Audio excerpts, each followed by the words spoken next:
Olá, pessoal, bem-vindos ao Space Bar, né, o podcast de tecnologia da Venturos. Eu sou o Antônio, estamos começando uma temporada nova. Junto de mim aqui temos o João.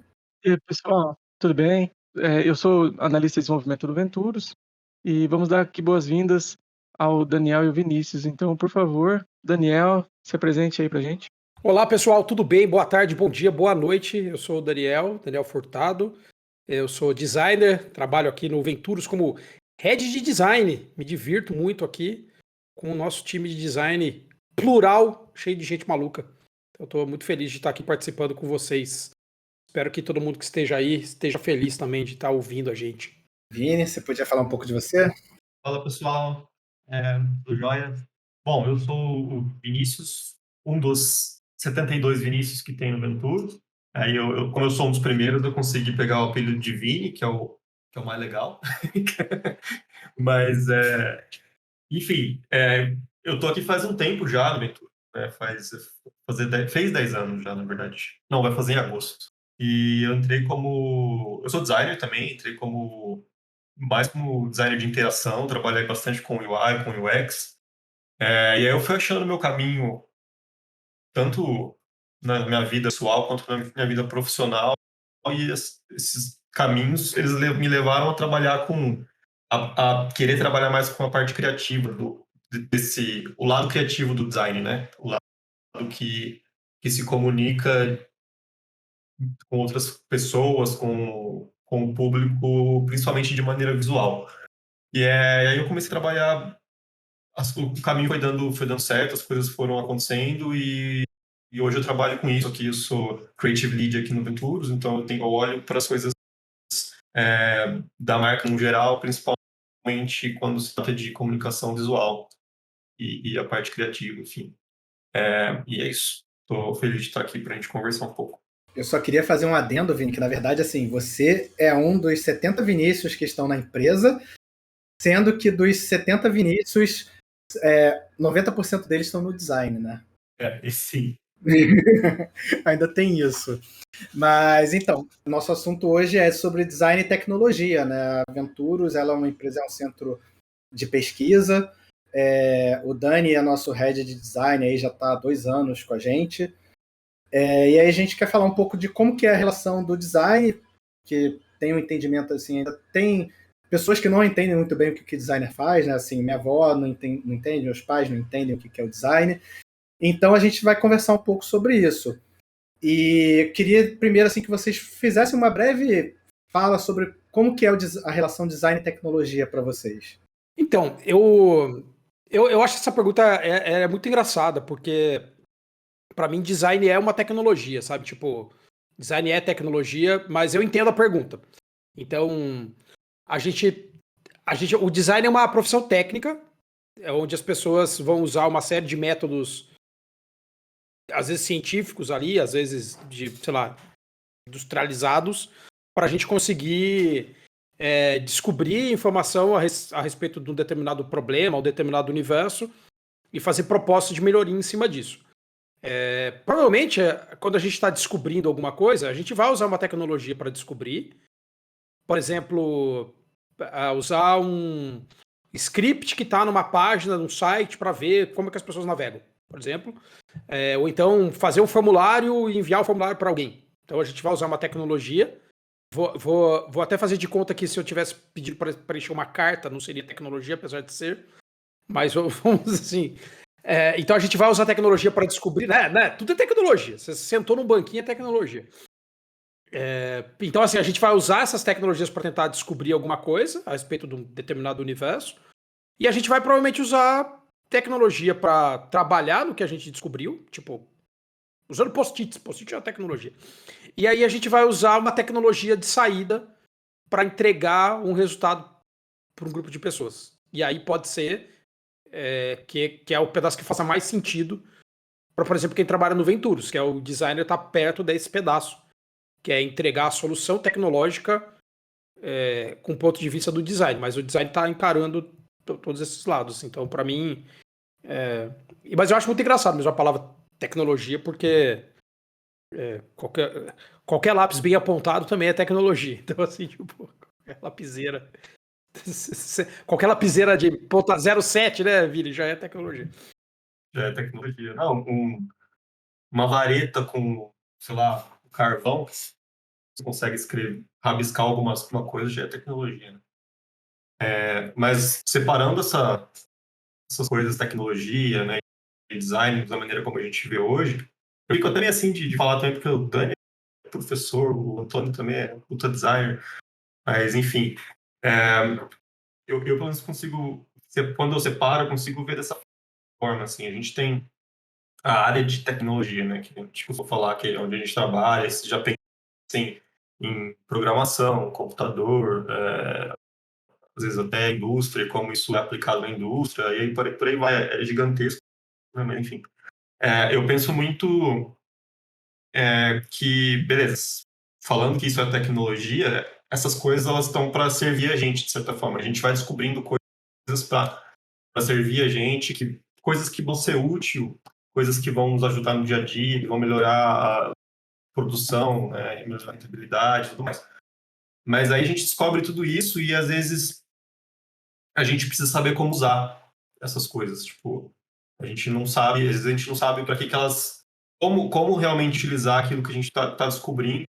Às vezes a gente acaba descobrindo que aquilo que a gente está usando para tal coisa funciona muito bem para outras coisas, ou não. E eu acho que o papel do design junto com a tecnologia é realmente entender como essas coisas vão atingir, como essa tecnologia, né, que a gente fala, vai atingir as pessoas como indivíduos, como equipes, como sociedade no geral, e para ter ideia desse impacto e conseguir otimizar ainda melhor essa tecnologia, algo do tipo.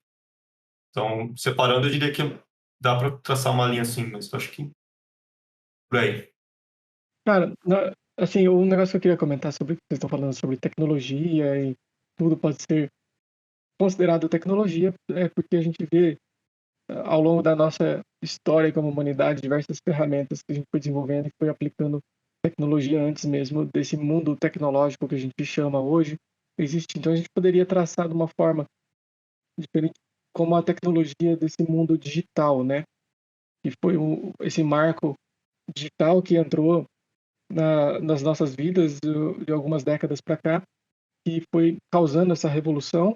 E o design já existia desde muito tempo antes disso, você vê aplicado em diversas outras coisas, mas eu acho que abriu portas para um outro mundo, né? Um novo mundo de design nesse ambiente digital, certo?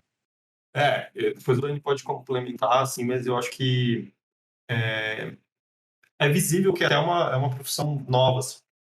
Apesar do design ser muito antigo, muito mais do que a gente imagina, porque desde quando a gente procura melhorar a nossa vida, a gente está tentando entender como.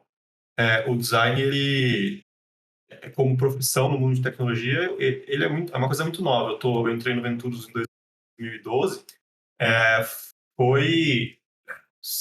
era assim, acho que tinha mais uma conta do Venturos que estava começando a formar ali uma equipe de design, e tinha essa conta específica que eu entrei, que também estava começando a formar uma equipe de designer. Então, era muito recente isso, assim, era o mundo da engenharia, da programação, falando, acho que a gente precisa começar, de certa forma, a olhar para algumas coisas aqui, ter uma certa ajuda nesse sentido aqui para produzir esse tipo de coisa que está em demanda agora, né? Que começou muito, naquela época, pelo menos na minha realidade, era muito aplicativo, né? Muito, qualquer coisa era aplicativo. Porque teve essa febre dos aplicativos, né? Sim, era qualquer coisa qualquer problema da sua vida, um aplicativo ia resolver, né? Ia deixar rico quem fizesse, ia resolver. Mas aí tinha muito disso, assim, de como a demanda era aplicativo, então você tinha ali uma interação ali, a gente já tinha essa interação com o computador, né? Há muito tempo, mas a interação com esses aplicativos que não seriam só apenas para você trabalhar, né? Como a gente acabava utilizando mais o computador, ou para você ter, sei lá, momentos muito específicos, o celular estava o tempo todo no seu alcance, assim, ao seu alcance. Então, a ideia é que essa interação que a pessoa tem com o celular, ela começasse a ficar mais fácil, mais interessante. E aí, acho que é daí que vem a nossa atuação mais, assim. E eu acho que é muito recente, assim, e aí a gente ainda tá, nesse processo todo, a gente estava entendendo o que é a nossa profissão, né? Eu mesmo passei por muito disso, assim, aqui no Venturos, assim, de entender qual que era o meu papel, como eu podia contribuir com os projetos, o que não era tanto o meu papel, sabe? E aí a gente ia encontrando, assim, eu acho que a comunidade de design foi crescendo pra caramba e começando a entender o que era isso. Hoje eu falo que aqui no Venturos tem uma comunidade, eu disse comunidade no geral, né? Mas aqui no Venturos tem uma comunidade muito massa, assim, que já consegue enxergar muita coisa que era muito obscura. Eu ia fazer só um comentário que é engraçado, que você falou, a interação homem-máquina já é antiga. É engraçado que a gente, do design, a gente se apropria, né, das coisas. Então, o IHC, na verdade, ele nasceu na engenharia, e aí hoje em dia a gente tem, assim, pegou para o design, né, tipo, e a gente tem também coisas, por exemplo, visualização de dados. Tudo bem, visualização de dados mais para o design, mas hoje a gente tem a parte de análise de dados também. Tudo bem que você vai ser designer, você não vai ser um designer data scientist, mas hoje, cara, tem projetos que você entra como designer e fala, tá, a parte de business intelligence, né, vai ser aqui minha, talvez, mas aí tem um cara de business intelligence. Aí tem a galera do marketing, tem até alguns aqui assistindo a gente, que a gente também pegou e se apropriou de coisas do marketing, coisas da psicologia, da neurociência, né? E a gente foi realmente se apropriando dessas coisas. Uma pergunta que muitas pessoas me fazem é por que o símbolo da comunidade de design da Venturos é um espremedor de limão? Então, isso é muito engraçado, porque quando a gente estava conversando até sobre como que a gente. E aí, depois até o Vini vai ajudar nesse outro pedaço. Quando a gente estava tentando falar o que é que representa a gente como designer, a gente. Todo mundo tem lá seu símbolo. Então, de repente, alguém pode falar que zeros e uns representam eu estar fazendo código, ou uma tag, ou sei lá. Mas pra gente tem muitas coisas que simbolizam o que é o design. Então, muita. Tipo, um lápis simboliza para mim o que é o design, como a prancheta, como um esquadro simboliza para mim o que é o design, como um mouse representa o que é o design, mas a gente escolheu aquele objeto, que é um espremedor de laranja, eu vou até pegar o meu tá ali, daqui a pouco eu já pego, mas é um espremedor de laranja de limão ou laranja, tá? Então, assim, até um parênteses disso. As laranjas no Brasil são umas laranjas enormes, que, sei lá, o cara vai usar uma laranja baiana, daquela enorme, tipo, tamanho na cabeça de criança. E aí, o espremedor do Philip Stark, chama Juice Salif. Então, é um espremedor que serve para um tipo de laranja, que é menor.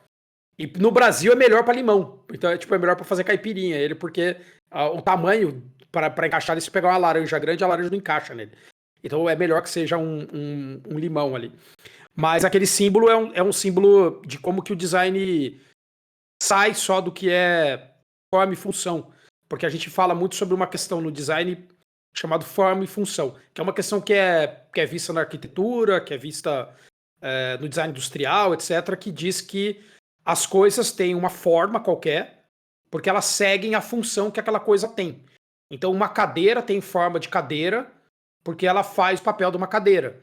Se eu fizesse uma cadeira que tem uma forma de uma bola, eu talvez não entendesse que ela é uma bola, talvez eu não conseguisse usar ela como sendo uma cadeira, porque você fala, caramba, o que eu estou olhando aqui? Então, quando a gente pensa em produtos que extravasam isso, que tipo, o produto é mais do que só a forma e a função dele, a gente pegou aquele objeto porque é um espremedor de laranja que não parece um espremedor de laranja, que espreme laranja porcamente, se você pensar comparado com a jarrinha qualquer de R$5, R$1,99, mas que tem valor, tipo, para os designers. A gente tem isso em aula de design, alguém vai falar do espremedor de laranja. É um negócio que existe faz, sei lá, 30 anos, e ele continua tendo aparência moderna. Então você vai olhar e falar assim, nossa, o negócio parece moderno. Ele é muito mais moderno do que um espremedor de laranja normal, mas ele serve para uma coisa que a gente fala que é design emocional, que ele serve para a gente ter uma conexão emocional com os objetos. E eu vou mudar, assim, de assunto em cima desse assunto muito rapidamente. A gente comprou e chegou ontem um robô aspirador. E quando a gente chega um robô aspirador, o robô aspirador, ele é um objeto que tem uma aparência X qualquer. O que eu comprei é branco, inteiro branco, ele parece um produto de computação, assim. Ele parece uma coisa que a Apple teria feito. Se a Apple tivesse feito um robô, ele seria assim. Ele tem branco brilhante, 2 botões, e é isso. Ele é todo simétrico e é isso. Não tem nenhuma peça nele que pareça que está fora do lugar. Não tem nenhuma peça ali que diga isso é a tampa ou isso é a frente, comparado com outros, sei lá, aspiradores de pó que tem nitidamente o que é o controle, o que não é. Então, ele não tem nada, ele é totalmente minimalista. Pode até atrapalhar alguém que vai falar, nossa, eu não tinha nem sabia que ele tinha tampa, porque a tampa não parece tampa, a não ser por um suco super sutil. Mas, rapidamente, a gente botou um nome nele, vou deixar pra lá o nome aqui, a gente pôs um nome nele, e a gente começou porque ele tem um nome, olha a bizarrice. Antônio, pega essa bizarrice. Porque ele tem um nome, a gente começou a chamar ele pelo nome e começou a encarar ele como se ele fosse um cachorro. E a gente começou a falar, encarar com ele assim, onde que tá ele? Ixi, ele se perdeu debaixo da coisa. E a gente começou a atribuir razões comportamentais de animal nele, ou de uma criança. E a Flávia chegou a comentar, nossa, a gente vai ter que tirar as coisas do caminho, né? Porque agora é como se a gente tivesse uma criança em casa. Porque ele tá no processo de aprender sobre meus cômodos. E isso daí é o poder do design. É um vínculo emocional, né, cara? É totalmente uma ligação emocional com o objeto. Você fala assim, cara, a gente já começou a falar assim, onde tá fulano? Onde tá fulano? Ninguém perguntaria isso pra uma cadeira. Onde que a cadeira tá? Não, Dani, aqui em casa a gente deu nome, né?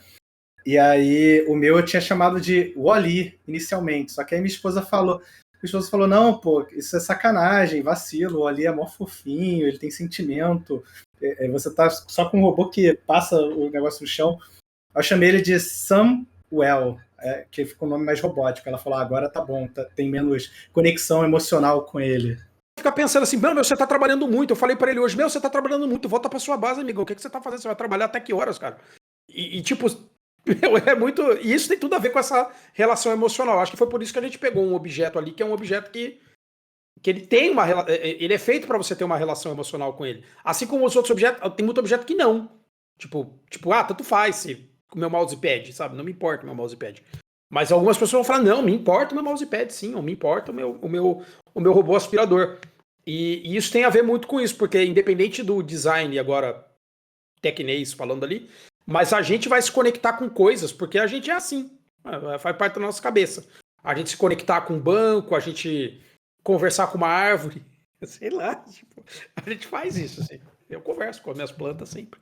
É parte do tipo de coisa das marcas hoje, você vê no varejo e em diversas outras instituições criarem os mascotes para gerar esse vínculo, né? Não, e não só o mascote, eu ia falar, é que essa forma de você enxergar, de você começar a enxergar marcas como se fossem pessoas, seus amigos, sabe? Tipo, pessoas que estão ali para te resolver alguma coisa, para te ajudar em alguma coisa. Sei lá, o jeito que a Netflix se comunica com as pessoas na rede social. Ela é uma pessoa, ela encarna a persona dela, que criaram ela, e ela conversa daquele jeito com aquelas pessoas, justamente por conta disso que vocês estão falando, né? De criar esse vínculo, essa identidade, isso com certeza é uma estratégia, né?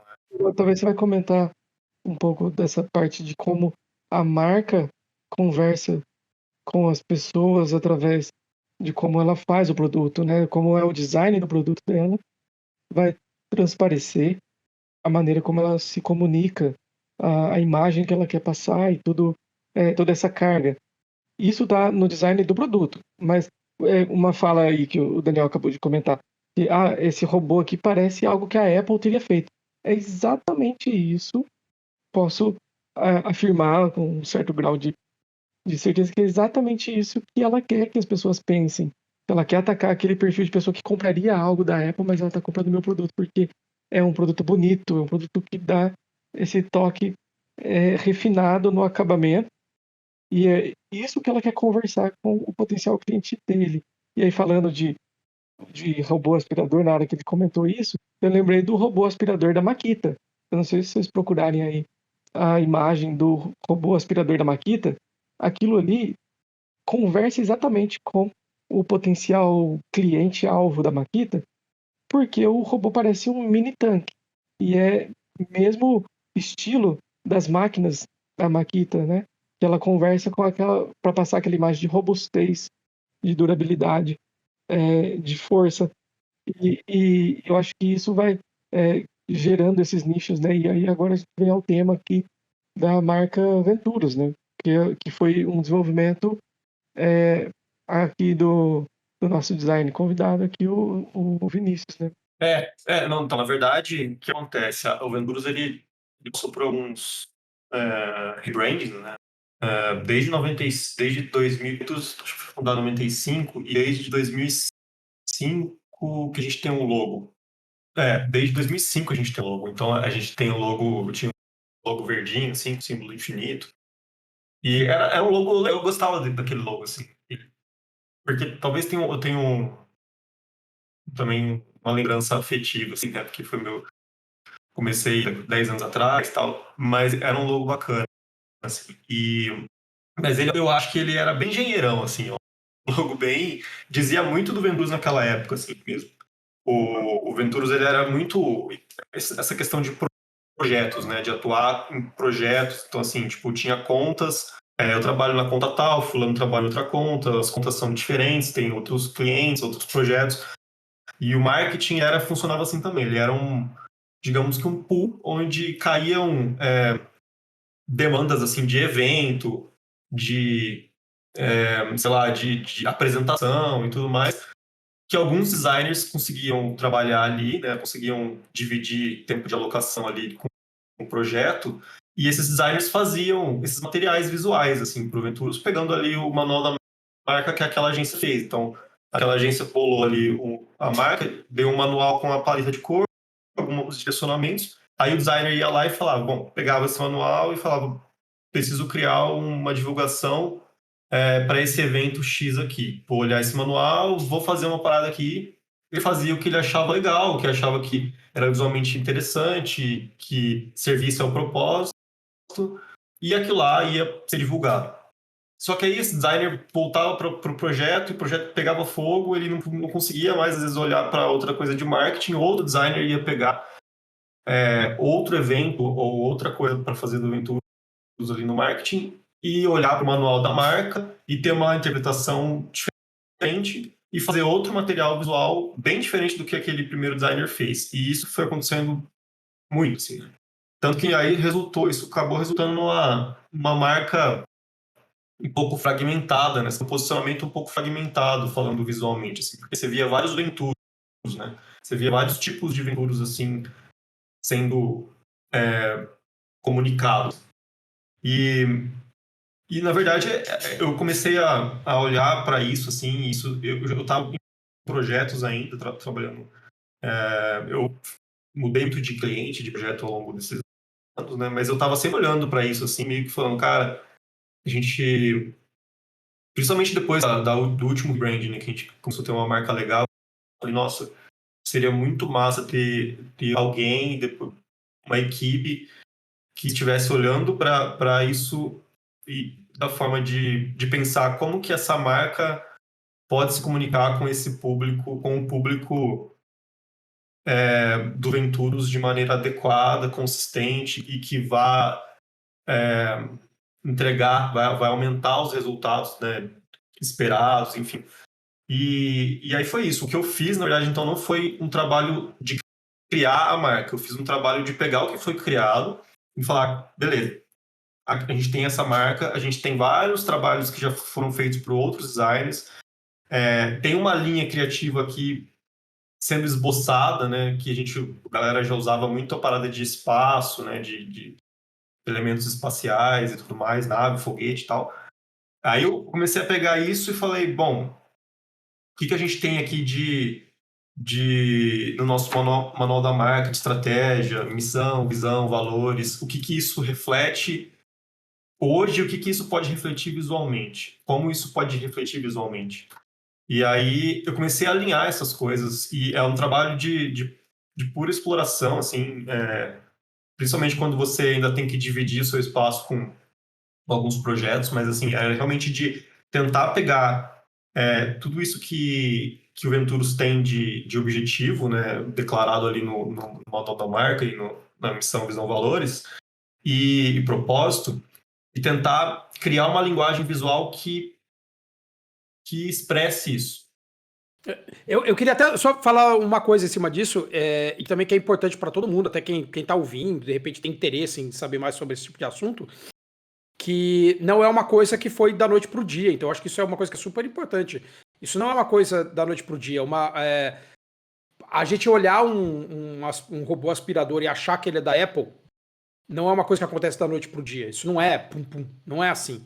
Então, assim como para uma empresa como a Apple não funciona da noite pro dia, pro Venturus idem. Então, até todo o departamento de design ali poder encarar isso, falar, nossa, como é a nossa cara, como que a gente fala, que cor a gente é, que tipo de símbolo gráfico a gente tem, que formas a gente usa, a gente é degradê ou a gente é cor sólida.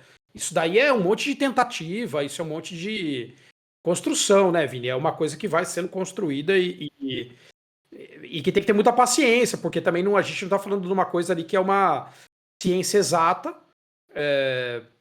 A gente trabalha muito com uma parte, principalmente eu acho que quem tem no design trabalha muito com isso, que é trabalhar com um pouco de intuição ali nas coisas. Então, falar, olha, isso daqui me parece fazer sentido de ser desse jeito. Então, não é uma coisa que foi da noite para o dia. Então, é um trabalho. E também não é uma coisa, como o Vini falou, não é só o Vini que está afetado nisso. A gente trabalha com outras agências onde a gente tem que conseguir criar uma comunicação clara entre, né, as pessoas. E eu acho que provavelmente daqui a um ano, quando a gente ouvir de novo esse podcast, a gente vai estar com outra cara também, um pouco ali, sabe? Porque também a gente não pode ficar parado, né? Então, hoje a gente brincou do negócio da Apple, mas a Apple já teve múltiplas caras também. A Apple já foi aquele computador que parece uma lata de lixo, ela já foi aquele computador coloridinho que parece um sorvete, ela já foi aquele negócio branco que parece um produto de banheiro. Então, acho que assim como a Apple, também o Venturus vai passar sempre por um reboot, né? A gente está sempre fazendo um reboot. Não, eu ia fazer um comentário até assim que você às vezes percebe a maturidade em design da empresa e até em UX, né? E é engraçado porque hoje entre aspas, né? Hoje e 5 anos, o buzz do design é o UX, o Research e Ops, né? Hoje é Ops tudo, daqui a pouco tem o Branding Ops.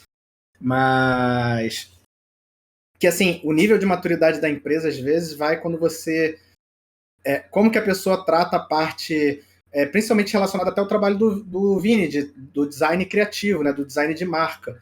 Então, que eu lembro que era muito engraçado, assim, algumas empresas que eu trabalhei no começo, eu fiz algum tipo de freelance, e aí, pô, o cara falava, mas por que você está começando pelo nossa identidade visual, sabe? E aí eu falava pro cara, assim, eu vou começar pela sua identidade visual, primeiro para eu entender, né, o look and feel, né, como que você depois eu vou definir suas cores, com as suas cores, dependendo, eu vou definir aqui como que é seu produto. Aí o cara, não importa. E assim, eu sou do Rio, então eu tenho licença poética, mas eu vou falar assim de uma forma mais branda. Mas eu falei, cara, se eu pegar aqui seu produto, seu site, e desenhar um falo como logo, a galera não vai querer acessar seu site, né? A não ser que seja muito específico. Então, assim, é claro que faz diferença você ter a marca certa, né? Você ter a cara certa. Então, essa questão da maturidade mesmo que eu queria deixar o comentário e da experiência até. Eu acho que você poderia falar um pouco sobre a experiência do usuário, né? Não só ali a experiência do usuário Venturus, mas de uma forma geral. Se vocês pudessem explicar de uma forma mais clara para quem está começando, para quem é leigo no assunto, quiser entender. Não, então, isso é uma coisa que é legal. Inclusive, vou dar um contexto até quando eu fui convidado para vir para o Venturus, o que eu achava disso, o que eu não achava. Eu comecei a trabalhar no Venturus porque estava com uma vaga aberta para alguém ser gerente da parte de UX. O X é a experiência do usuário. Então, que é o nome que a gente dá para tudo que acontece na nossa experiência quando a gente utiliza um determinado produto ou um serviço. Então, qualquer coisa, desde a gente ficou com raiva porque a fila demorou, ou a gente saiu com a camisa suja porque o show estourou, é a experiência do usuário. Então, qualquer coisa, eu baixei o app, ele não funcionou, eu baixei o app, ele foi rápido, eu apaguei, eu usei 10 vezes, tudo isso é um X. E quando eu fui convidado pelo João, né, pelo João Maia, para essa oportunidade, eu falei para ele assim, cara, eu acho que o que você precisa é alguém para ser head de design, não gerente de UX. Porque eu acho que o X deveria ser um problema da empresa toda, e não do departamento. Então, assim, eu acredito muito numa questão que todo mundo numa empresa está fazendo alguma coisa porque você quer que as pessoas tenham uma experiência positiva usando um produto qualquer. O software que gerencia o risco do seu celular, o negócio que vê se você está correndo ou não está correndo, todas essas coisas são com o interesse de que alguém tenha uma boa experiência. A não ser que a gente esteja falando de alguém que está programando um API conectado com outro API, conectado com outro API, que talvez não tenha experiência, porque os APIs, assim como o meu robô, não tem experiência, apesar de aparentar que tem, eu diria que todo mundo no Venturus trabalha com o X. Enfim, a gente trabalha com o X, trabalha observando isso. Como que é que as pessoas têm de expectativa de valor, como que a gente entrega esse valor e como que a gente mapeia que esse valor foi entregue. Então é uma profissão de 3 partes. Entender o que é valor, entregar o valor e medir se o valor foi entregue. Então é basicamente isso. E aí um outro pedaço, que aí o Vini pode falar mais do que isso, porque ele trabalhava mais do que isso também, que é você trabalhar uma parte que é o UI, que é exatamente a exibição do valor. Como é que eu exibo o valor? Então, assim, eu estou mostrando o valor para você através de UI. Ó, isso é eu mostrar valor para você.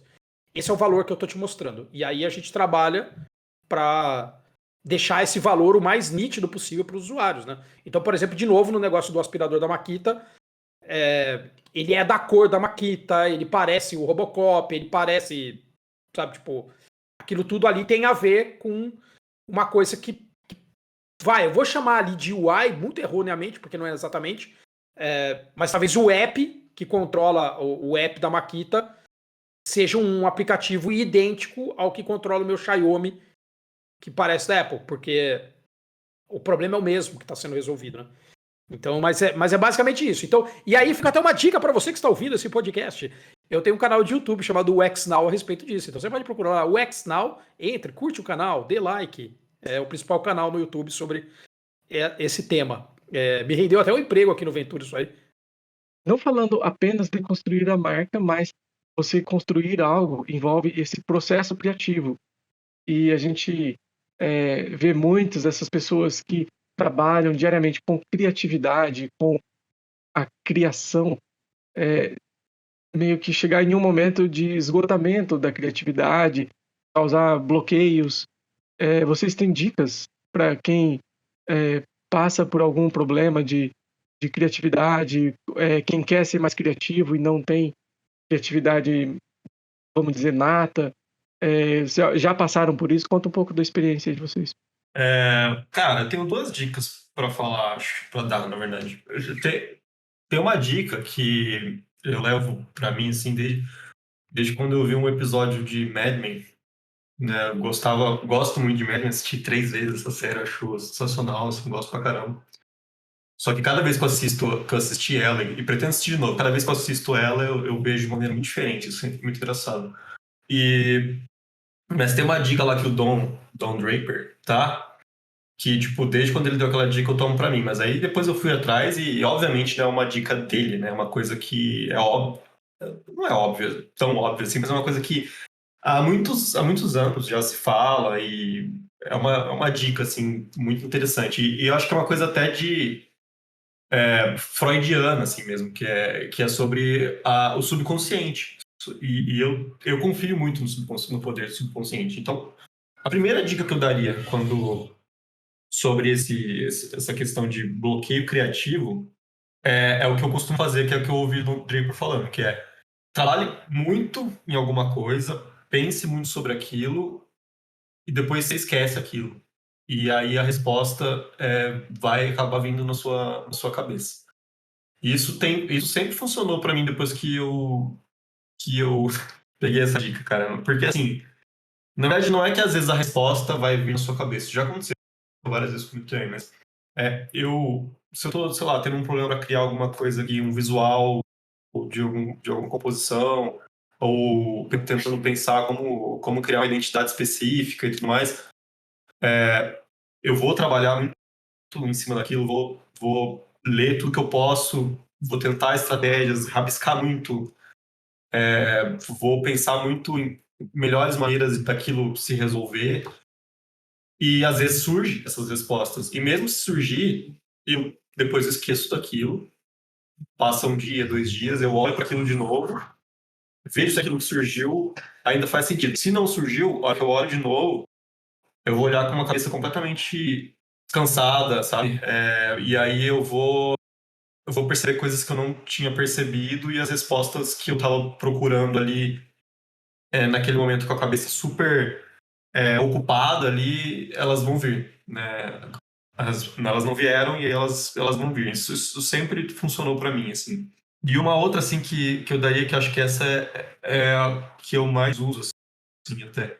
Eu acho que é assim, tente encontrar os seus pontos fortes. Isso, eu digo os seus pontos fortes porque isso está relacionado a tudo, eu acho. Assim, se eu estou fazendo uma ilustração para mim, né, que tem a ver com as coisas que eu quero dizer, com o meu estilo de ilustração, com coisas que eu quero expressar, eu tento olhar para os meus pontos fortes. Se eu estou fazendo um trabalho para o Venturos, né, e que eu tenho que criar uma composição visual ali, ou uma maneira de se comunicar visualmente com alguma coisa, com alguém em certo momento, fazer um post. Ou seja, eu vou olhar para os pontos fortes do Venturos, que seriam, na verdade, o que o Venturos tem de ideal, tem de diferencial, tem de missão, visão, valores, propósitos. O que eu posso dizer com esses pontos fortes do Venturos quando eu quero dizer isso? Aí eu tô ficando um pouco confuso, mas eu vou exemplificar um pouco melhor agora. Se eu coleciono muitas referências, assim, o tempo todo eu coleciono referência, cara. Isso é uma coisa que é até um pouco meio excessivo, assim, na minha parte, porque eu sempre olho para uma coisa olhando para ela, assim, do tipo, putz, isso aí, vou tentar pegar essa ideia para outra coisa. Tal. Então, quando eu falo dos pontos fortes, eu quero mostrar essa conexão de referência com isso. Então, tente colecionar referências para aquilo que você quer, para aquilo que te inspira, aquilo que você acha que é legal. E quando você estiver criando uma coisa, se tiver na sua cabeça, se tiver fácil, né, para sair, beleza, fez, conseguiu uma resposta rápida ali, tá pronto. Agora, se você travar, olha nas suas referências, comece a olhar para elas e pense como algumas coisas ali daquelas referências, pegue alguns pontos ali daquelas referências e passe por um fio dos seus pontos fortes. Passe por revise aquilo, né? Reimagine aquilo que você está vendo naquelas referências através desses seus pontos fortes. Ou então, no caso de quando a gente vai fazer um Venturos. Reimagine aquilo que você está vendo ali de referência como se o Venturos quisesse dizer aquilo, como se o Venturos fizesse uma versão daquilo ali. Então, se eu olho uma referência, se eu estou querendo fazer um post que é uma tipografia com uma informação no meio e alguns elementos visuais em volta. Eu não sei como fazer isso para ficar legal e tal, eu vou começar a olhar a referência. Aí eu olho uma referência que tem uma informação de tipografia bem bacana e alguns visuais, algum elemento visual no canto, e eu acho aquilo legal. Eu não vou copiar aquilo, né? Exatamente pegar o que está ali e colocar na minha composição e falar, entreguei aqui, tá? Pode pôr no LinkedIn, no Instagram. Né? Isso é cópia mesmo. Então, o que eu faço quando eu olho para a referência e falo, putz, isso aqui é muito legal, achei muito bacana. Como seria uma versão Venturos disso aqui? As cores são completamente diferentes. O fundo aqui é chapado, mas o fundo no Venturos a gente tem usado bastante degradê. Faz sentido usar degradê. Putz, aqui nessa referência eu tenho esses elementos aqui que não fazem sentido para o Venturos, mas quais os elementos que eu uso no Venturos que fariam sentido aqui? E eu tento fazer essas conexões, assim. Eu tento fazer uma releitura de referências a partir dos pontos fortes que eu quero ressaltar. Então era meio que isso que eu queria dizer. Essas duas coisas que eu enrolei pra caramba pra falar que eu sou prolixo, basicamente são as minhas dicas, assim, porque tem funcionado pra mim. E são coisas que eu gosto muito de me apegar, assim, quando eu tô com esse bloqueio criativo. E é isso. Aí o Dani também tem, com certeza, coisas pra compartilhar, gente. Eu gostei, principalmente dessa segunda coisa que você falou, disso de meio remix, assim, eu acho que é um negócio que é muito legal, né, a gente conseguir estressar a nossa capacidade, porque eu acredito muito, primeiro que não existe isso de que alguém é criativo e o outro não, então eu acho que tem gente que não entendeu ainda o que ele pode ser criativo e ficou, sei lá, escutando dos pais, sua irmã é criativa, você não. E aí a pessoa desabilita isso. Ou tem medo de ser criativo, tem medo de passar vergonha, tem medo de falar uma ideia. Então, eu também acredito muito que isso daí a gente tem que exercitar, né? Então, eu vou falar um negócio, não tô falando isso pra me gabar de jeito nenhum, mas eu não me lembro de ter em nenhum momento falado, putz, eu estou com uma crise de que eu não estou sendo criativo. Muito pelo contrário, eu sou acusado por um monte de gente de, nossa, o Daniel só tem ideia idiota. Então, nossa, olha a quantidade de ideia idiota que ele tem. Olha, meu Deus do céu, como você é criativo, sabe? Eu escuto isso. Nossa, que criativo isso que você falou. E às vezes é só porque eu não tenho medo de falar alguma coisa besta. Tipo, nossa, e se a gente tivesse fantasiado de galo aqui gravar esse podcast? Sabe, tipo, eu não tenho medo de pensar um negócio desse. O que aconteceria se a gente tivesse tudo fantasiado de galo aqui? Eu fantasiado de galo, todo mundo aqui de galo. Um negócio. Então, assim, mas eu não acho que isso é nenhum fenômeno meu, assim. É só porque eu continuo pensando que eu sou criança. Eu continuo achando que eu posso, sabe, ter curiosidade. E aí tem a ver com o que o Vini falou de você ter um repertório para você trabalhar. E a gente trabalha baseado no repertório. Então, uma técnica de criatividade é você misturar repertórios. Então, o seu repertório, tipo, vou trazer o que eu sei daquela linguagem de programação para outra linguagem de programação e tentar entender como é que essas duas coisas se falam, por exemplo. Então, assim, eu quero tentar entender o que aquele cliente lá que já fez uma coisa de um jeito me traz de resultado para um novo cliente, por exemplo. É fazer uma mistura. Então, a gente tem que aumentar o nosso repertório o máximo que a gente pode sempre e tentar organizar esse aumento de repertório, ou seja, assistir filmes, fazer coisas que a gente gosta, fazer um monte de coisa que vai viajar, sair de casa mesmo, fazer alguma coisa que a gente aumente o nosso repertório, para que depois, no momento que a gente fala assim, tá, eu preciso misturar duas coisas, a gente ter as duas coisas para misturar. Porque a pior coisa que pode acontecer é você não ter as duas coisas para misturar. E a gente tem. Então, assim, eu sou muito curioso, eu sempre sou curioso com as coisas. Alguém fala alguma coisa, eu fico assim, sedento por querer saber mais e tentar misturar aquilo com as coisas que eu já tenho dentro de mim, assim. Eu sou um louco por isso aí. Então, tipo, sabe, o que eu posso fazer com o meu robô aspirador que é diferente? Será que eu posso programar ele para colocar água em cima dele e ele levar a água para mim? Sabe, tipo, sei que isso é abusar dele como empregado, porque não é esse o papel dele.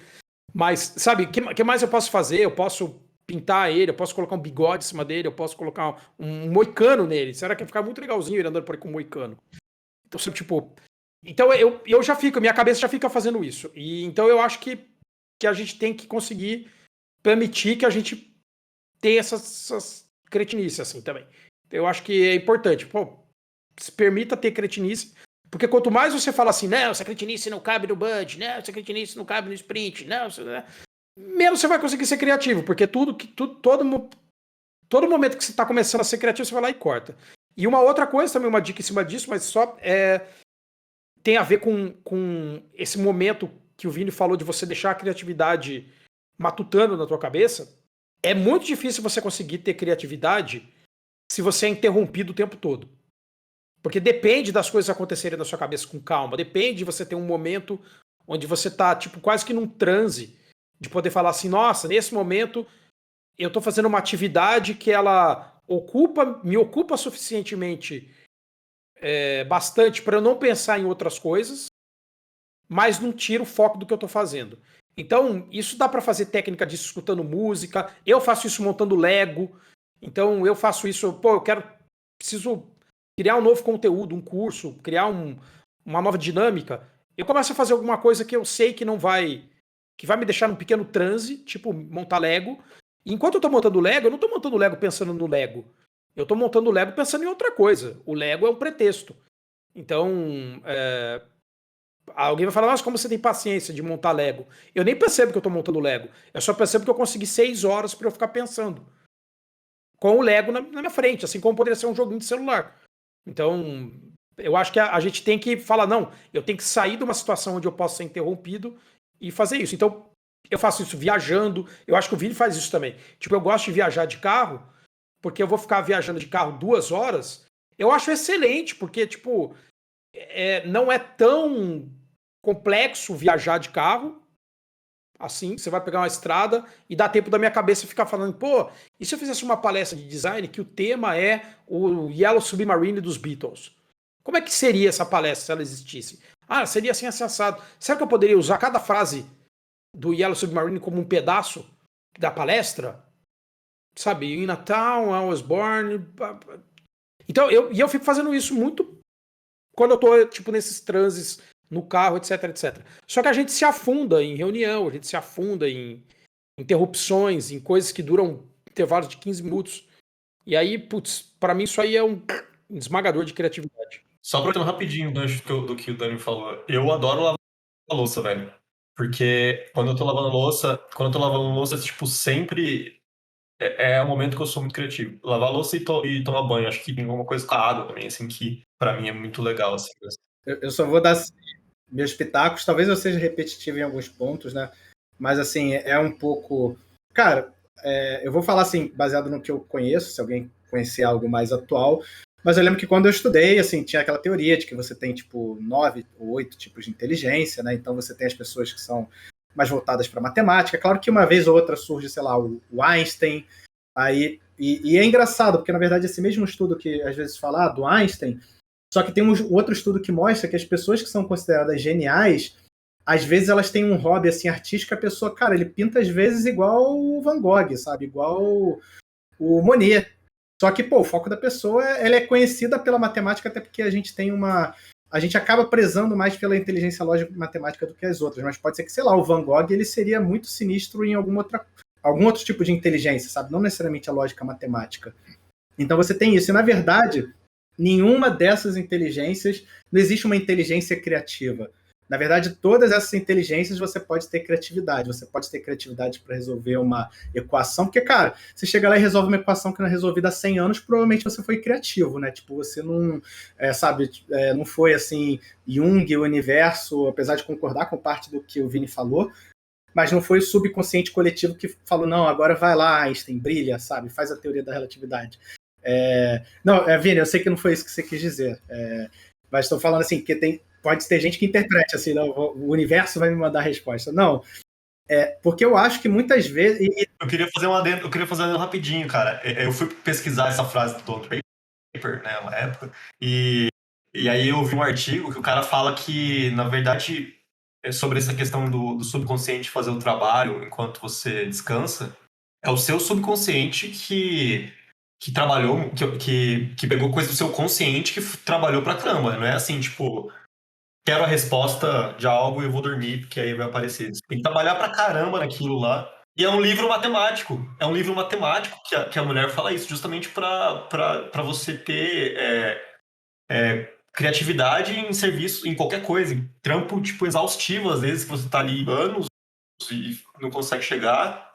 E às vezes você consegue por conta do seu subconsciente. Mas vai lá. Não, então você tem seu repertório, e aí você, às vezes, tem uma coisa que eu gosto de fazer, assim, como designer, antigamente eu gostava, no Rio você tem que andar de ônibus ou a pé, né, porque de carro é impossível, mas, cara, eu gostava muito de andar de ônibus e ficar olhando as propagandas no ônibus, as propagandas nas coisas, e às vezes você vê a propaganda e você nem se toca que você viu a propaganda, né, e aí, pô, você tem que fazer um negócio e você tá lá relaxado e aquela propaganda vem na sua cabeça, e às vezes você nem se toca que você viu aquela propaganda e você fala, nossa, assim, sabe, tipo, veio do universo. Mas não veio do universo, veio assim do seu repertório, tem a ver com as duas coisas que você falou, tanto do Mad Men, quanto de você ter o repertório, que inclusive eu lembro, quando eu estava fazendo um curso de ilustração, que a professora falou, cara, eu vou te mandar desenhar um castelo. Se você só viu castelo japonês, você vai desenhar um castelo japonês. Se você viu um castelo italiano, você vai desenhar um castelo italiano. Se você é um castelo francês, você vai fazer o francês, e se você viu todos, talvez você faça aí um meio termo, então você vai falar, pô, mas esse castelo é na montanha ou é na planície, sabe? É no rio? Então, também tem muito a ver com isso, a questão da criatividade. E algo que eu gosto de falar assim, e aí eu vou olhar para os olhos do Dani para ver os olhos de julgamento dele, né? Mas a criatividade para mim é como se fosse um músculo, né? Então você está exercitando sua musculatura, cara, quando você está exercitando sua musculatura lá, fazendo a hipertrofia, treinando, chega um momento que você não consegue aumentar. E se você forçar, você vai estourar seus músculos e você vai ficar um tempo parado. Você vai ter, cara, esqueci o termo agora, um overburn, né? Então, assim, cara, você vai ficar doido, você vai ficar estressado, você só vai se estressando. Então, existe um momento, assim, no exercício físico que você tem que parar. E é exatamente a mesma coisa com a criatividade, né? Então, você tem a questão realmente do ócio criativo. Eu lembro, durante um período bem estressante, assim, quando eu estava me formando, que meu TCC era sobre inteligência artificial. Falei, cara, eu vou parar aqui de ler livro de inteligência artificial, ficar estudando aqui. Tinha uns conceitos muito doidos, assim, de filosofia, às vezes de física que eu estava estudando. Falei, vou parar com isso. E aí eu fiquei assistindo Altered Carbon e outras séries, assim, relacionadas à ficção científica, sabe? E eu nem tava pensando, tava jogando, assim, nem tava pensando no meu TCC, assim, claro que tava pensando um pouco no prazo, né? E tem muito a ver com isso. E também o que você falou, eu gosto de lavar louça, eu gosto, às vezes, cara, o André, né, que é uma das pessoas que eu mais interajo aqui na Aventura, às vezes ele fica puto, ele fala, cacete, Antônio, tipo, 9h30 da noite eu mando uma mensagem assim pro André no WhatsApp, André, para não esquecer, porque você sai do banho e aí vem aquele pensamento, você fala, tem que falar com alguém para não esquecer, né? Tem que deixar anotado. E é exatamente isso, cara. Assim, você relaxa, seu cérebro relaxa, tem até, eu acho que é Como o Cérebro Cria na Netflix, que fala um pouco sobre isso. Que você relaxa, e aí quando você relaxa que realmente vem as coisas, que às vezes você tá até tão estressado, você tá tão focado que dá aquilo que é chamada visão em túnel, né? Que inclusive, assim, por que os bombeiros estão sempre treinando? Por que quando você tem o trabalho presencial, você tem que treinar uma vez por mês? A questão do incêndio. Porque quando o incêndio ocorre, você, assim, seu cérebro fica tão focado em fugir que às vezes, sei lá, tem uma porta do seu lado e você está tentando chegar na porta que está a 100 metros de distância. E é exatamente por isso que é importante de você estar relaxado. E é só isso que eu gostaria de complementar, né? Não, eu queria falar uma coisa e queria dar uma dica também, que eu acho que é legal. Eu queria falar uma indicação que não é muito sobre design e tecnologia, mas eu queria falar mais por causa do assunto que a gente estava conversando agora, que é sobre essa parada de criatividade aí. Que você falou até uma hora ali, tipo, não é que o universo vai descansar e o universo vai vir dar uma resposta para você. Pô, eu gosto muito do livro The War of Art, do Steven Pressfield. Não sei se vocês já viram, mas eu recomendo, assim, para todo mundo, que é um livro que eu amo, assim. E se você ler, tipo, a sinopse dele, ele até parece, às vezes, um pouco que... Ele fala da musa, né? Da musa que visita você e te contempla com ideias, né? Porque eu acredito muito nessa coisa que ninguém tem uma ideia original. A gente meio que pega coisas um do outro, vai remixando e fazendo aquilo virar outra coisa, né? Mas ele fala dessa musa que te visita com algumas ideias, mas não é nesse sentido, se você ler essa sinopse, você pode até entender assim, mas não é nesse sentido de que o universo vai te dar alguma coisa se você tá só, tipo, aberto. O que ele quer dizer, ele fala muito disso e da resistência, né? Que você tem que lutar contra a resistência para poder criar alguma coisa. A resistência é um personagem do livro mesmo.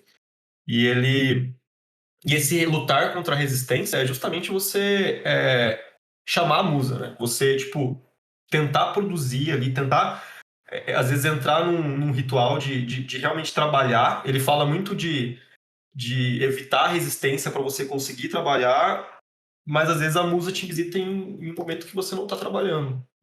Mas porque você trabalhou pra caramba, porque você exercitou aquilo. E é basicamente isso, assim, você cresce o músculo na hora que você está relaxando, né?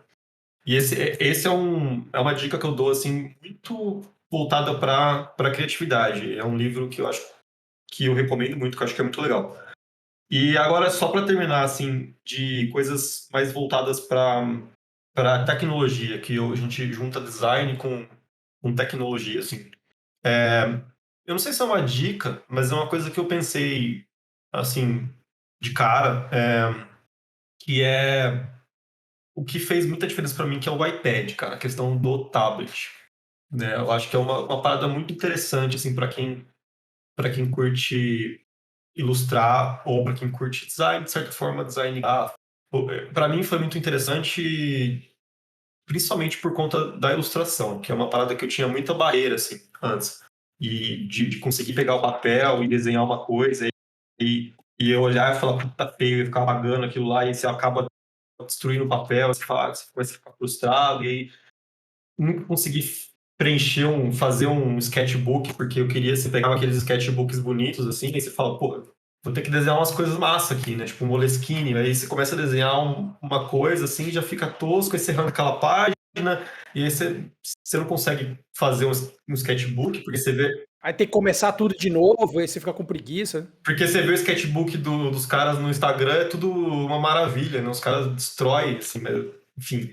O cara chegou ali fazendo muita coisa zoada também. Aí eu comecei a pegar... Eu segui um conselho de Charles Burns, que é um autor de quadrinhos que eu gosto muito, que ele fala, cara, eu pego os meus cadernos mais vagabundos, assim, compro as coisas baratas para fazer rabisco.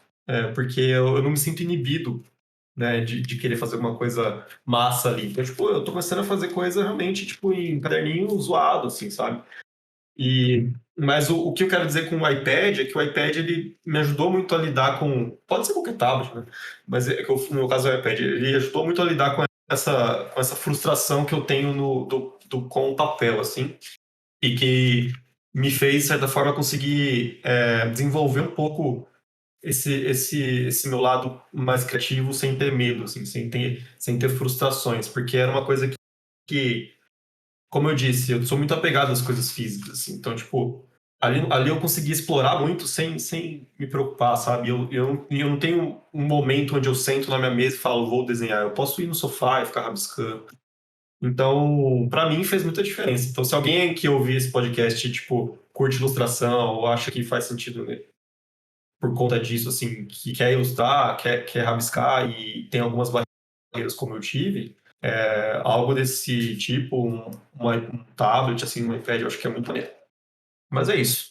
Eu concordo com isso, que a gente tem que fazer essas coisas diferentes. Eu mesmo sou uma pessoa que tendo a fazer... Eu tendo a ir para uma zona de conforto minha, que eu gosto de ver séries e ficar sentado. Beleza, ver séries parece que é sempre a mesma coisa, mas não é. Você assistir uma série coreana é uma coisa, assistir Mad Men de novo vai fazer você ver Mad Men de novo de outro jeito, porque não tem como, né?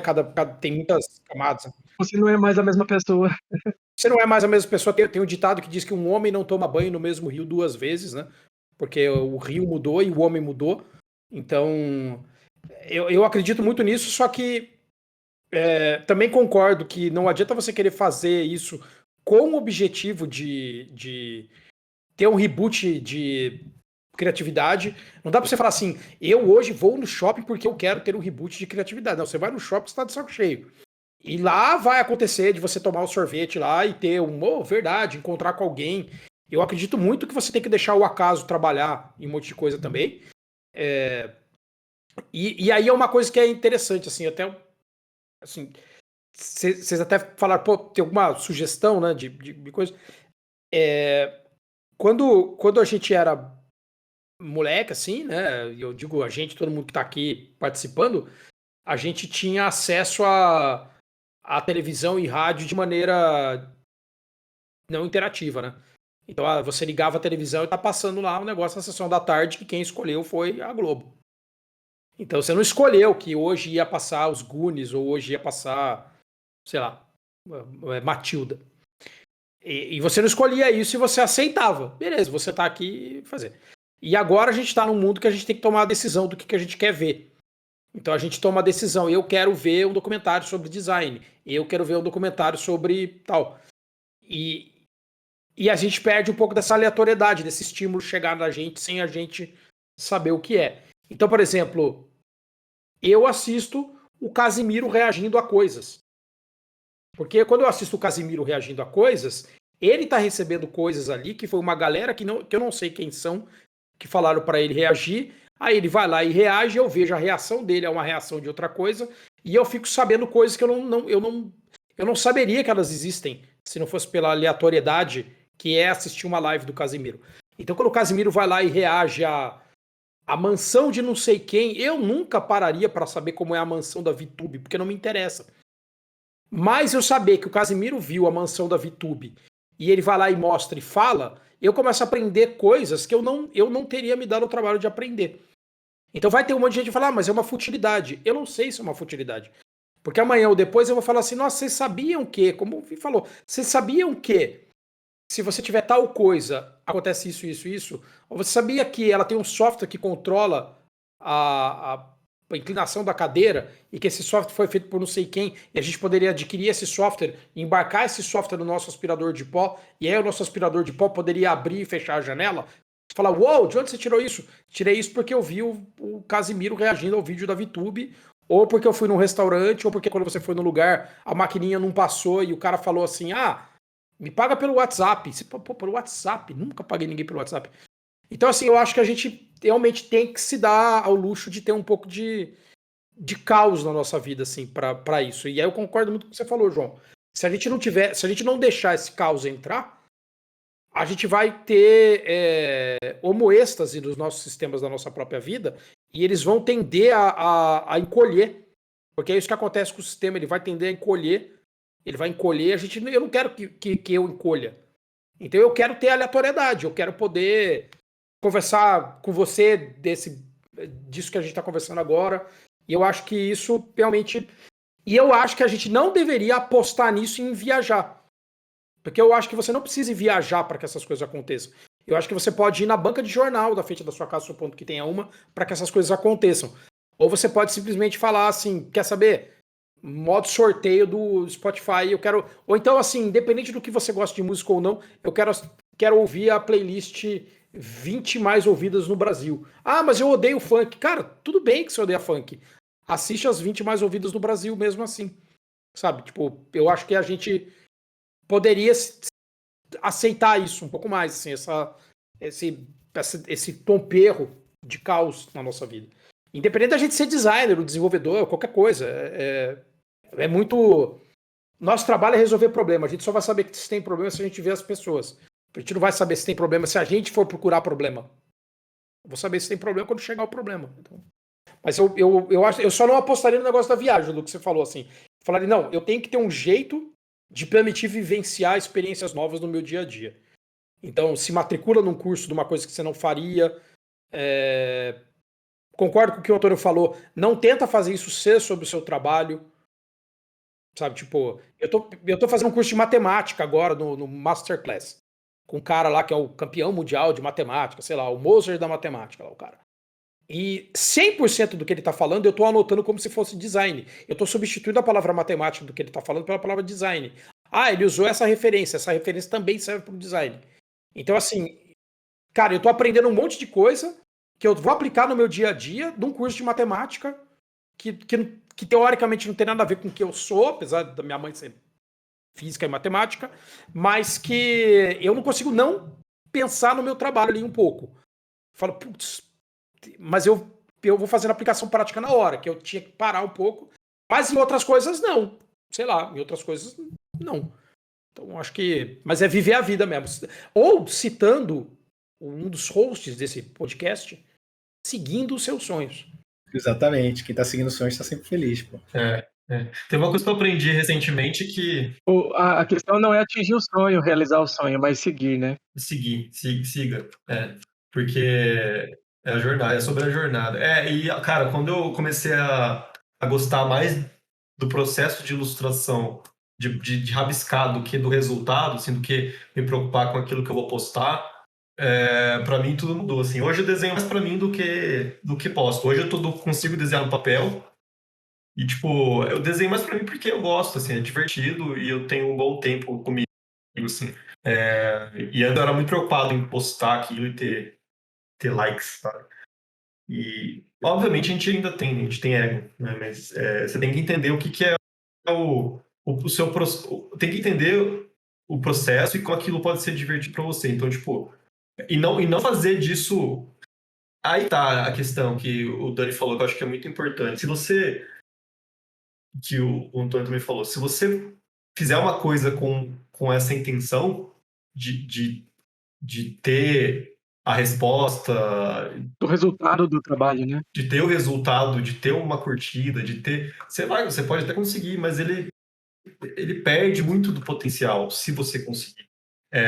Eu tive um episódio recentemente que eu fui numa livraria, tava de férias, fui numa livraria aqui em São Paulo, fui passar a manhã lá, né? Tipo, gosto pra caramba de ficar na livraria, assim, olhar as coisas.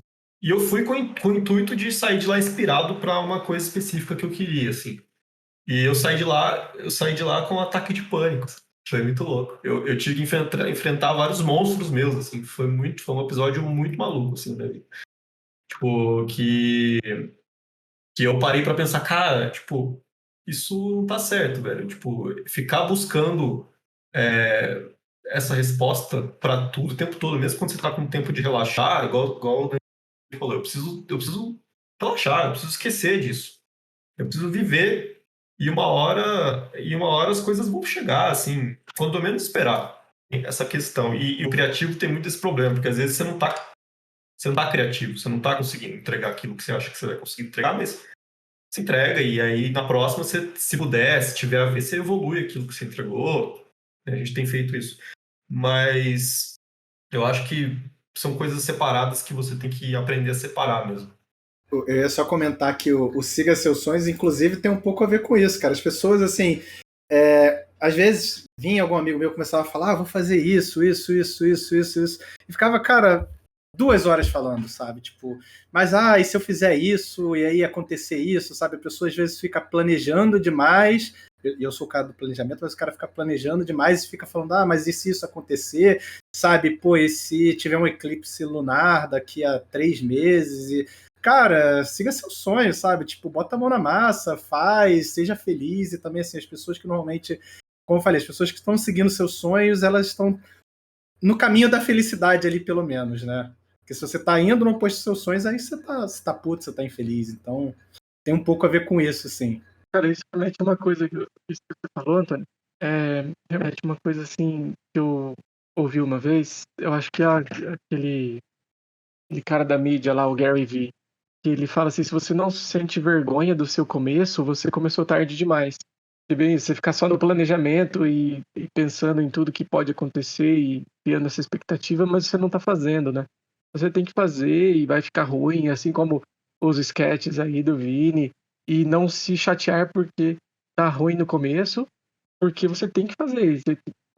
Olhando para trás depois de anos, você pode até sentir vergonha, mas só ficou bom depois que você fez 1000 vezes ali alguma coisa. E aí você não vai conseguir fazer 1000, 10.000 vezes uma coisa se você não estiver se divertindo com aquilo, né? Com o processo e não o resultado. É bem um pouco disso, né, cara? Tem que tentar aprender a curtir o resultado, com certeza. Um pouco do que a gente queria falar nesse encerramento aqui era esse quadro novo do podcast, que seria o Space Indica.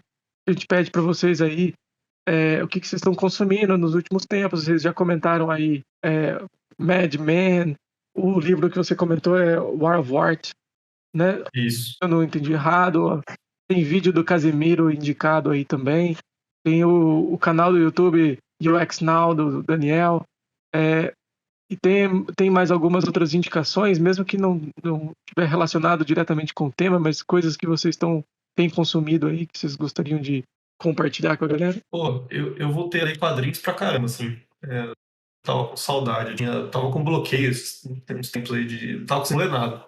E aí eu voltei a ler quadrinhos, eu tô curtindo muito, assim. Eu tô lendo, eu não sei se vocês conhecem, mas pra galera que vai ouvir aí eu recomendo muito. Tô lendo muita coisa do Lourenço Mutarelli, um autor brasileiro. Ele tá mais fazendo livro agora, mas ele começou com quadrinhos. E Charles Burns, cara, eu acho.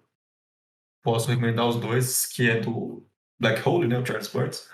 Mas eu tenho lido outras coisas dele, que é muito massa. E tem um livro dele, que eu tô atrás, que não é de quadrinhos, é de rascunhos dele, assim, de coisas do caderno dele, que chama, acho que Close Your Eyes, coisa assim. E ele mostra um processo muito massa, assim, que ele Numa página, ele mostra uma referência de, sei lá, de um quadrinista que ele gosta, ele pega um trecho de um quadrinho, assim, e na outra página ele faz uma releitura daquilo. E aí, daquela releitura, às vezes ele faz uma outra releitura, da releitura dele, ele faz uma outra releitura. Aquilo vai, tipo, virando outra coisa, sabe? E aí é um livro cheio disso, assim. Cada página tem uma referência e o que ele fez com aquela referência, a leitura daquela referência, mesmo que a referência seja a coisa que ele tinha feito. Então, eu acho que cabe também bem aqui, porque a gente já falou sobre isso, né? Sobre misturar as coisas, sobre curtir o processo. Ele com certeza estava curtindo muito enquanto ele estava fazendo aquilo. Mas é difícil de achar. Ninguém vai achar. Eu não achei, infelizmente, esse livro. Você não acha. Mas na internet você vê. Na internet tem YouTube dele, da galera passando pelo livro. É muito massa. Muito massa. E eu queria também, assim, além do lance do Casimiro, que é sério, viu? Vocês vão achar que eu tô tirando sal, mas eu acho que vocês tinham que dar uma chance pra esse tipo de acaso na sua vida, assim. Mas também, se alguém quiser ver alguma coisa com temática de design, no Netflix tem uma série chamada Abstract, que tem 2 temporadas, que é sobre design. Vai falar sobre ilustração, design de moda, design de palco, fotografia e coisas ali que são relacionadas a essas áreas. Vai falar também ali sobre, sei lá, o design do Twitter, do Instagram, sei lá. Então, eu acho que vale a pena assistir para ter também um conhecimento. Mas, além disso, eu acho que, para mim, a gente tem que ter tá aberto a consumir inspiração. Então, é uma coisa que o pessoal sabe que nos encontros de design ali, eu tô sempre tentando trazer alguma coisa para falar, olha, a gente tem que manter nossa inspiração, porque a gente sabe que a gente passa por muito perrengue no nosso dia a dia, que as coisas não saem como a gente quer que elas saiam, e que a gente, como até o Vini falou agora, a gente que vai trabalhar fazendo trabalhos criativos, e isso inclui programar Python como um trabalho criativo, a gente tem que estar inspirado para poder trabalhar e fazer o que a gente faz. Não é um trabalho que dá para a gente desligar a nossa cabeça e sair fazendo mecanicamente aquilo. Então, é um trabalho que depende muito da gente colocar a nossa poética ali, sei lá. Então, eu acho que a gente tem que manter nosso canal de inspiração aberto. Então, assiste aquele show que você gosta, da banda que você gosta, sabe? Você fala, pô, eu gosto de Nirvana. Você vai entrar no YouTube e vai ter lá um show do Nirvana que você só ouviu, agora você vai ver. Eu que gosto dos Beatles, vou lá e assisto Get Back. Eu que sei lá, gosto de South Park, vou olhar de novo aquele filme lá sobre South Park, ou assistir de novo aquela série que você gosta. Então eu acho que a gente tem que buscar estar aberto a receber essas coisas, mas também ir atrás disso que a gente gosta e fazer. Então, especificamente, eu diria que é legal todo mundo conhecer sim essa série Abstract no Netflix, vale a pena assistir ali algumas coisas. E eu, Daniel, assim, tô numa parte agora do meu dia a dia que é ficar testando qual o limite das ferramentas de processamento de linguagem natural para criarem novas imagens. Então eu tenho dedicado um tempo meu ali para entender isso, porque eu acho que vai ser algo que vai modificar muito o design gráfico no futuro. Já falei isso com o Vini, assim. Então a gente usar essas coisas tipo DALL-E 2, que você, sei lá, fala alguma coisa, ele cria uma imagem. Eu acho que isso daí a gente está no primeiro ano desse tipo de tecnologia ainda, indo para o segundo ano desse tipo de coisa, na verdade. E eu acho que isso vai modificar muito como a gente vai lidar com a nossa própria criatividade e qual é o limite da nossa criatividade. Às vezes o limite da nossa criatividade é o que aparece em termos de imagem na nossa cabeça, e agora que a gente pode usar isso direto da língua, é um negócio que é muito louco. Então eu tô Isso é maluco. Nossa, ficando muito tempo estudando isso. Você conseguiu acesso ao DALL-E 2? O DALL-E 2 não, mas eu consegui o do Midjourney. Depois eu preciso te passar um convite, cara, que você vai ficar doido no Midjourney. Você vai ficar... Pedido do DALL-E 2, mas acho que vai demorar ainda. Manda. Nossa, isso aí é incrível. O do DALL-E 2 tá, assim, todo mundo, tem mais de 1 milhão de pessoas esperando, mas o Midjourney, para quem não conhece, gente, o Midjourney, o DALL-E são ferramentas onde você põe um prompt lá, você escreve alguma coisa, tipo assim, pandas pulando de paraquedas em Ubatuba. E aí ele vai lá e cria, baseado em imagens de pandas, imagens de paraquedas, imagens de Ubatuba, ele cria lá dentro de um espaço lá, lógico, da inteligência artificial do modelo ali, ele cria essas imagens, é meio bizarro, mas o Midjourney é um baseado em artistas, então ele consumiu o modelo dele para criar o modelo de imagem, o DeviantArt, que é uma grande rede social de artistas. Então ele consome a rede social de artistas e ele cria coisas novas baseado naquilo, mas com uma qualidade espetacular, assim. Chama Midjourney. E é um bot do Discord. Você entra lá no Discord, escreve lá uma coisa e ele cria. Então, assim, eu tenho estudado isso porque isso está fazendo a minha criatividade, de novo, ficar ligada no, opa, o que é o futuro? O que é o futuro? O que é o futuro? Como que, né, o que é a nossa cabeça? O que é? Se eu acho que eu sou criativo, criativo é o cara que fala como seria o Ed Sheeran se ele fosse o sabor de pizza dentro de uma máquina de lavar louça. Essa é uma pessoa criativa. Eu não sou criativo quando eu vejo isso. Então é muito doido, assim. Então eu tô nessa vibe louca aí agora, de estudar esse tipo de coisa. E depois eu vou te mostrar. Vou marcar cara, você vai ficar doido, assim. Mostrar no Discord. Isso aí é coisa de gente doida. Bem, pessoal, acho que assim, a gente falou bastante, né? Temos bastante dicas, falamos muito. Acontece muito quando eu acabo me reunindo com o Dani no geral, com o Vini. Então, assim, mas acho que o conteúdo está muito bom para as pessoas. Obrigado aí pela participação de vocês, obrigado pelas dicas, pelo papo. Mas, assim, vamos encerrando por hoje, tá bom? Certinho, valeu você, gente, pelo papo e até a próxima. Obrigadíssimo. Falou. Obrigado, Dani. Obrigado, Vini. Queria agradecer a presença de vocês aí, pela contribuição de vocês. Espero poder contar com vocês novamente aí num futuro episódio, quem sabe. A gente também deixa sempre aberto para os nossos ouvintes comentarem e sugerirem novos temas, pedirem novos tipos de interações aqui com vocês, e a gente está sempre aberto a ouvir o feedback de vocês, se estão gostando, o que gostariam de ter aqui nesse conteúdo. Então, muito obrigado pela oportunidade de ter vocês aqui e por tudo que vocês trouxeram para a gente.